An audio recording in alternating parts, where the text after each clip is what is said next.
Bismillahirrahmanirrahim. Pintu peradaban masa depan sudah terbuka dan menganga lebar. Dan kertas juga sudah terbentang untuk siap diukir dan ditulis. Penanya, tintanya adalah kita. Masuki pintu peradaban ini, dan titik sentral pintu peradaban itu adalah jalur Gaza, Palestina.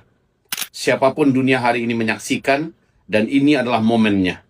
Siapapun hari ini, bila ingin di pentas sejarah ini akan mengukir namanya dengan tinta emas, dikenang dengan indah, dan di akhirat dia termasuk orang yang paling berbangga, maka sekaranglah saatnya. Kita, wahai rakyat muslim Indonesia, bukan hanya saja muslim, asal manusia dan punya hati, punya nurani, sekaranglah saatnya bertindak dan berbuat. Dan Anda sebagai pemerintah Republik Indonesia dan Bapak Presiden Republik Prabowo yang memimpin pada saat ini adalah waktu yang paling tepat untuk berada di puncak, untuk berada di titik, untuk berada di sentral. Kita merubah sejarah dan mengukir sejarah dan membuat sejarah ini menjadi sangat indah dikenang dan dibaca. Sekarang saatnya. Saudara dan sahabat tercinta, rakyat Indonesia dan Presiden Republik Indonesia, gerakkanlah. Sesungguhnya bangsa Indonesia adalah bangsa yang sangat pemberani, adalah bangsa yang sangat dermawan, adalah bangsa yang sangat menjunjung tinggi kemanusiaan. Gerakkan dengan satu kali gerakan saja, maka kita akan menghimpun kekuatan yang teramat sangat dahsyat. Muslim terbesar di dunia adalah kita. Lebih dari 200 juta itu adalah kita. Seandainya kita tidak mampu berbuat apa yang sangat berarti, maka maaf, Bapak akan berat tuntutannya di hari kiamat. Bukankah Panglima atau Komandan Tempur dan juga rakyat Palestina hari ini menyebut-nyebut nama kita? Bila pada hari ini orang Islam baik di Arab, di Asia Tenggara dan di mana saja tidak bergerak, dan para penguasa tidak berbuat, para ulama tidak berbicara, diam saja, apa kata mereka? Demi Allah, kami akan menuntut kalian pada hari kiamat. Kalian menjadi musuh kami di hadapan Allah nanti pada hari kiamat. Apakah Pak Presiden sanggup memikul ini? Apakah kita sebagai rakyat Muslim Indonesia sanggup menjadi musuh saudara-saudara kita di jalur Gaza pada hari kiamat di hadapan Allah SWT?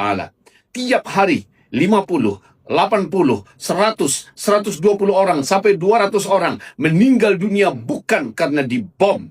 Bom permasalahan lain lagi. Karena ini masih terus genosida berjalan. Tapi karena sudah tidak ada yang dimakan. Dan ini sudah 2 minggu, sudah 3 minggu mereka tidak menemukan makanan. Bahkan pasir yang bercampur dengan sedikit tepung harus mereka telan, harus mereka makan. Dan akhirnya mereka meregang nyawa. Sementara nama kita dan apa yang ada pada kita di tangan Allah akan dituntut nanti oleh Allah Subhanahu wa taala, dan mereka yang akan mengajukan. Saudara dan sahabat, Pak Presiden Republik Indonesia, marilah berbuat sekarang. Sebentar lagi Allah pasti akan tolong Palestina. Allah pasti akan tolong saudara kita di jalur Gaza. Maka kesempatan ini akan tertutup selama-lamanya. Sekaranglah untuk menyelamatkan nyawa. Tapi kalau nyawa ini sudah berterbangan, meninggal demi meninggal dunia, padahal kita mampu untuk berbuat, setidaknya tunjukkan kepada dunia Indonesia ada. Tunjukkan kepada Israel bahwa kita sebenarnya adalah saudara yang mereka bantai. Tunjukkan kepada dunia bahwa kita mampu menyatukan semua kekuatan yang ada di Asia Tenggara, negara-negara Muslim yang ada, sampai kepada Pakistan dan seterusnya. Semuanya bisa diajak bersama-sama. Jebollah benteng yang sangat tirani ini. Jebollah perbatasan yang sangat membunuh ini. Dan masukkan bantuan kemanusiaan untuk saudara kita di jalur Gaza. Bila seandainya ini dilakukan, mulialah Bapak.